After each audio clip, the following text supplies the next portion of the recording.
It's a bumper episode this week as I watch not one, not three, but two Marvel Cinematic Universe movies on this week's Countdown to Infinity War. Countdown to Infinity Wars. Countdown to Infinity Wars. Yeah. Hello and welcome to Countdown to Infinity War, where I'm watching all of the Marvel Cinematic Universe movies leading up to the release of Avengers Infinity War, coming out worldwide April 27th. Now, I was on holiday last week, so I didn't actually do one of these videos, but luckily I did see two Marvel Cinematic Universe movies. The two have actually become two of my favourite Marvel Cinematic Universe movies. The very excellent Black Panther and the also very excellent Guardians of the Galaxy Vol.2. So what I've decided to do is squish both of those movies into this one video and looking at how those two movies affect the timeline of the Marvel Cinematic Universe. If you've been watching these videos, you'll know that what I've been trying to do is as I watch them, as I get excited for the up-and-coming Infinity War, I've been trying to figure out whether or not the Marvel Cinematic Universe timeline actually makes any sense. And there's really only one way to find out if Black Panther and Guardians of the Galaxy Vol.2 has had any effect and makes any sense in this big scheme of things, and that's to go to the timeline. It's over this way. Okay, so here's the Marvel Cinematic Universe timeline, and all the way up here is in 2016 we see the events of Black Panther. This is clearly referenced very early on in the film. We see footage from Civil War, Zemo, and all the rest of it, and so yeah, it's taking place very shortly after the events of Civil War 2016.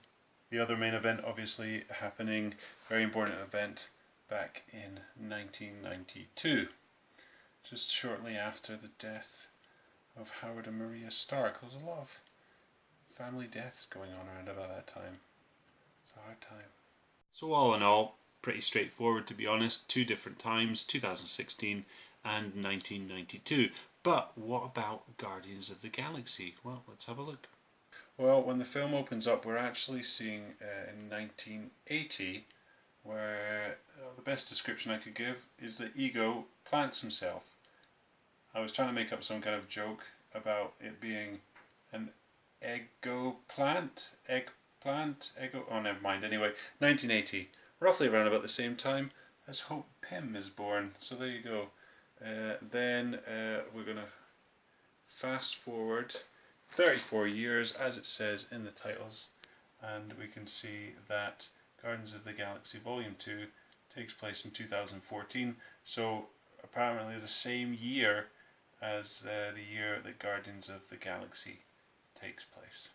I think something else quite interesting to note is the fact that we see at the end the sting of Guardians of the Galaxy Volume 2.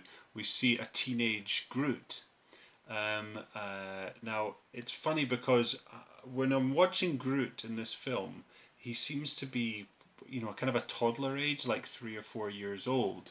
However, only really a few months has passed. So Groot does grow up relatively quicker than an average normal human being, which makes it interesting because, as we've seen from Infinity War trailers, Groot is now a kind of a teenager, and then also the sting at the end. So it'd be interesting, I think, to kind of see roughly. I've got no date of when that second sting happens or when Infinity War is actually happening yet, but it's interesting to see that that sting is probably happening fairly just before the events of Infinity War, which might only be a couple of years later. So there you have it. We've managed to fit two movies into a very short amount of space of time. To be honest, not really a lot happening timeline-wise in these two movies, so I guess it was kind of easy, and we've got a bit of time on our hands. So, yeah.